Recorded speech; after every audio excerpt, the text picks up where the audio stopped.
So this is a match between New Jack and Vic Grimes, and it's a famous match.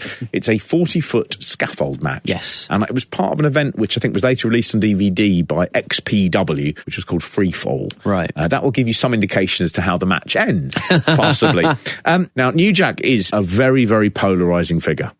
And the reason for that is because he is unlike anybody else in professional wrestling ever. He appears to want to kill his fellow men. Yes, yeah. I don't understand why anyone would get into the ring with him, because he just always seems to be hurting someone. He's a cross between Abdullah the Butcher and like one of those Russian serial killers you read about, who is absolutely chaotic. Whenever you type New Jack into Google, the next word suggested is always incident. Yeah, Because he's had so many of them. Well, there was a profile done on him a few years ago by Grantland, and someone went out to meet the retired New Jack to talk about his career. And the journalist did a really good opening 2 lines, and he just said, he is the single most terrifying human being who's ever made a career out of professional wrestling.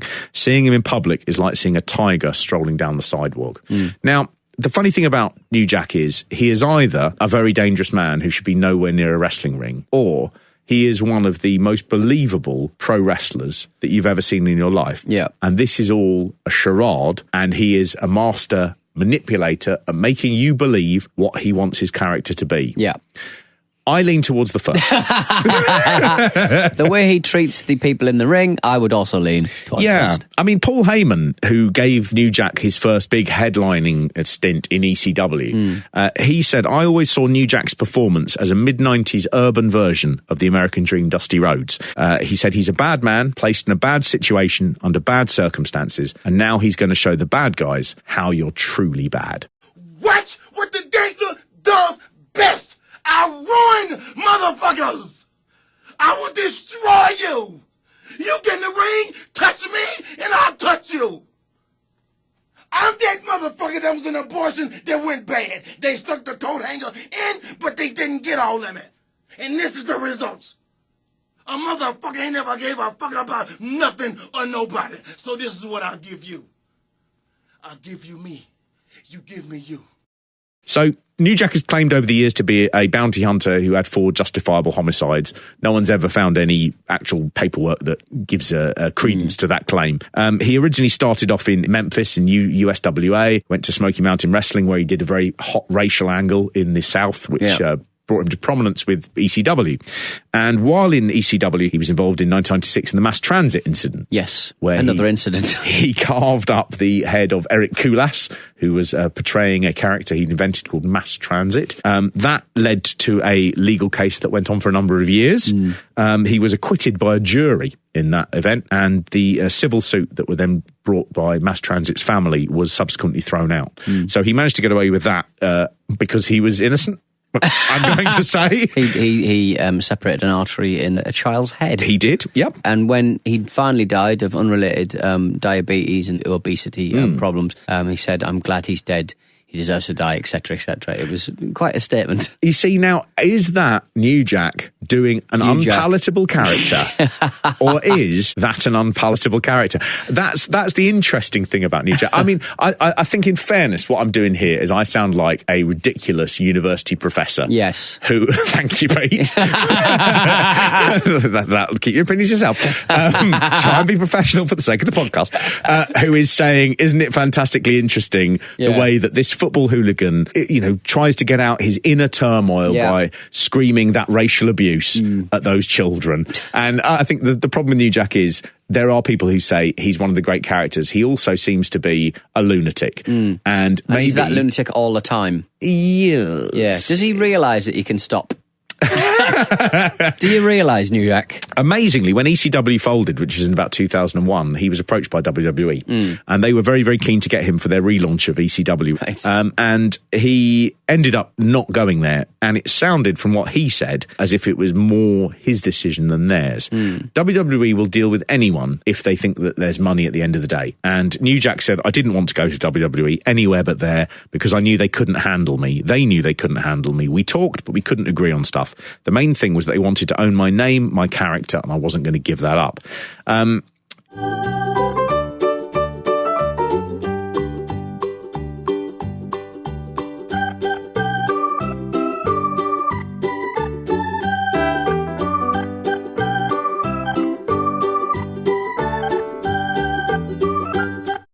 In 2003, he severely battered a 69-year-old wrestler called Gypsy Joe, who'd been around for years, and he felt that Gypsy Joe had stiffed him on a couple of shots, and he proceeded to just beat him for 20 minutes with various implements, barbed wire bats, baseball bats, just while the crowd just yell at him to stop. I mean, it's horrific.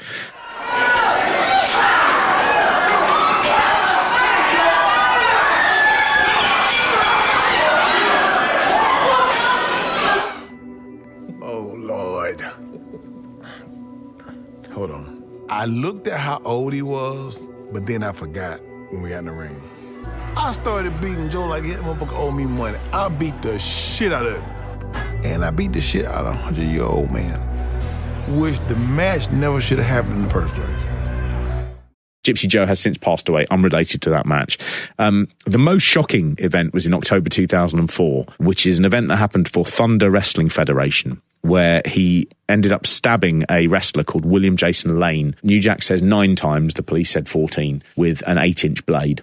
And that was simply that he felt that he'd been talking to his opponent before the match. A fan had come over and New Jack had said kayfabe to his opponent. And his opponent didn't realise what kayfabe meant, and he carried on talking about the match. And New Jack then just said, okay, well, let's just work it out in the ring. And when they got in there, he got hit a couple of times by this guy, and then he just proceeds to stab him repeatedly.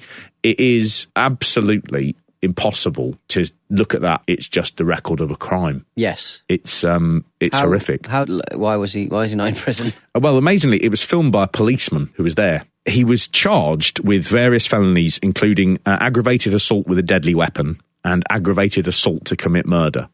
He then said, well, we agreed beforehand we'd use a piece of metal to inflict injury. The police officer who'd recorded the incident said it went past routine wrestling. The promoter of the event said, we had no chats about this beforehand. This was not a hardcore event. What had happened was New Jack was taken to the police station, and the man said he would drop the charges if New Jack taught him how to wrestle. And New Jack, he said in a shoot interview, went to court, charges dropped, I got the fuck out of Florida, ain't been back since, fuck him. Would I do it again? Yeah, I'd do it again. Should he have died? Yeah. I'm glad he didn't, but it is what it is. Why would you want to have a show interview with him? He gives good copy. That's really it. I mean, a lot of the shoot interviews with people like Greg Valentine explaining what it's like to be in a car for 9 hours. You've got this one where New Jack is saying, I'm going to kill someone. I'd buy that for $1. He actually makes it to Call of Duty Modern Warfare 2. Why? You can earn a call sign titled New Jack, which refers to when he stabbed his opponent. So I believe you get it for a stabbing. So the video game industry, they're also proving they're as tawdry as the wrestling business. What's happened here is he's now in XPW.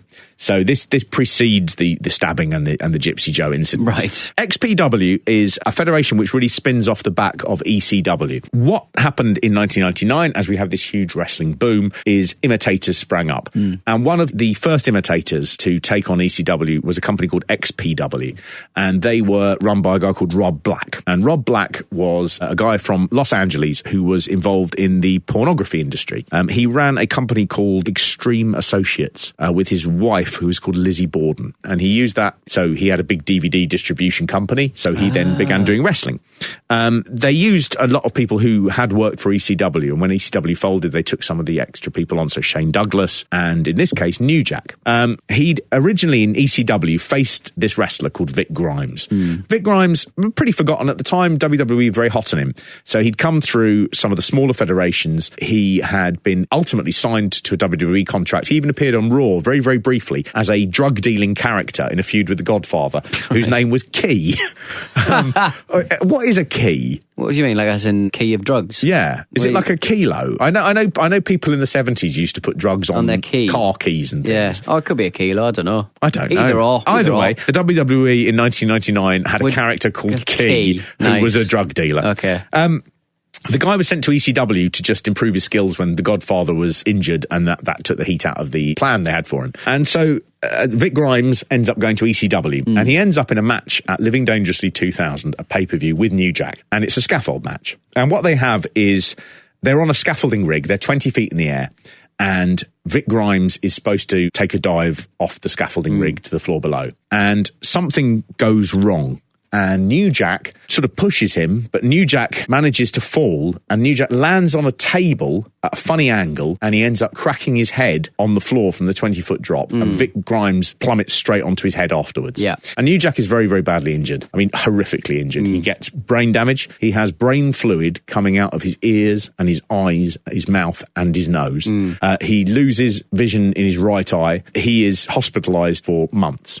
He says, I have no lingering, resentment towards Vic Grimes for that. He did it wrong, but, these things happen. But then he said he'd heard that Vic Grimes was boasting about putting New Jack out of commission. And he decided that the next time they fought each other, he'd do something about it. We're going to be on a scaffold. 40 feet above the ring. Scaffold match. Only God can save you, because what I'm going to do to you, this may be your last match. Scaffold match. Big Grimes, you going to feel what it's like to be in a ring with New Jack. I got control of your life. And that night, if you don't die, what I'm going to do to you, you're going to wish you was dead. Scaffold match. And this match is the next time they fought each other. Right. It's up a 40-foot scaffold where the object is to throw your opponent off the scaffold to win. Yeah, so it's bigger than Hell in a Cell Mankind business we saw earlier on. It is a gargantuan. It's the sort of thing that you'd see, those divers that dive off like big ladders into little paddling pools. Yeah, like at carnivals. Yeah, that sort of height. It's really too high. Have you ever seen a horse jump off of one of those? No. Is that something real? I've got a picture of a horse jumping into a tiny bucket. I've seen Dumbo do it. Maybe he it's does Dumbo. That. Man. He starts to fly. So where did they get that from? What do you mean? Are you saying Walt Disney I wouldn't put it past him. Malevolently threw a horse off her? Yeah. Maybe he thought the horse was Jewish. It's all around us these days, isn't it? It's actually in this match. There's a weird bit where the commentator, he says, what's all this stuff about Jews? It says. And again you go... Where did that come from, well, You got mail. Huh? You got mail. You know the internet? What does that have to do with Jews? So you hit him with the keyboard. Never mind. Look at this now. I mean, again, you just go, well, this is all feeling really weird. It's filmed at 1 a.m. in the morning. There's a man who says he's killed 4 people in justifiable homicides. There's a 40-foot scaffold. It's dark, and there's a commentator sort of referencing Jews. What the fuck is this event? Oh, don't worry, it's run by a respected pornographer. Fine. It's a traditional sort of garbagey match. There's shit all over the floor. Someone picks up a very interesting pizza cutter contraption. I'm very interested in this. It's 5 pizza cutters. 5 pizza cutters. Welded together? Yeah, welded togetger with a big metal. Like a sort of Italian Freddy Krueger. Hey, I spice up your dreams. And they have this match, which is, as you imagine, garbage. The limitations of a scaffold match are numerous. There's been many, many scaffold matches through wrestling history. The first one is 1971 in Memphis between Jerry Jarrett, the father of Jeff Jarrett, and a guy called Don Green. The problem with scaffold matches is the wrestlers hate doing them because there's a really high chance of getting injured. Yeah. They look nervous when they're up there as well. Yeah. They tend to not look as spectacular as you'd hope, but they usually, end up really damaging people. Jim Cornette took a bump off one in the 80s, and his shoulder, I think, was just destroyed. Yeah. And thirdly, they don't get going until you get up the scaffold. Yeah. So everything that leads up to that bit is irrelevant. Yeah. They have to get up there at some point, and everything is just padding until they do. Yeah. What happens in this one is they finally get up there, and they've got a stack of tables, and the tables are 4 high and 4 across. Yeah. So there are 16 tables or whatever, and the basic idea between that is to try and slow down your descent. To sort of absorb a little bit of pressure. Yeah. Now, who's tried this out? No one is the answer. No one's gone, is it going to be better if you go through a load of tables? Yeah, exactly. So you hit the tables. No doubt one of the fucking legs on the tables goes through your fucking body. Your throat. Your throat. Yeah. Is that safer? Because it's not like you just sort of go... I mean, it would absorb it, but then still no. But also they'll skid out, won't they? Yeah. It's not like they just go down like a neat concertina. You'll get on there and what'll happen? Oh, I don't know. It'll probably fire you off into somewhere. Oh, yeah. I mean, you're not going to survive. But we've set them up now. They've unfolded them. So they finally get up to the top, And then there's another bit of New Jack mystique, which is New Jack pulls out a stun gun. Yes. And there are rumours as to whether or not Vic Grimes had any idea that was going to happen.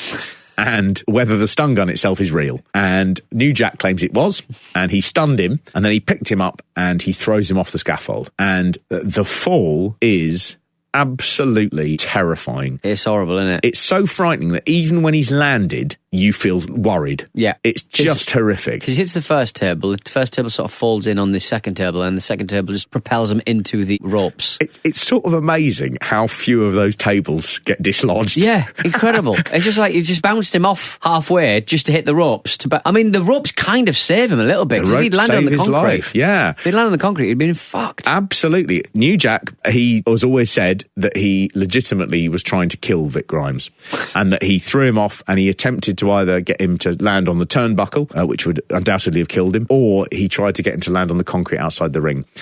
People disagree with this. So if you watch the match, it seems that Vic Grimes is propelling himself and he just slightly overshoots it. Now, I say the word slightly. That sounds very delicate for what happens, which is a man falls 40 feet and lands on a rope, breaks his ankle and is literally 30 centimetres from dying.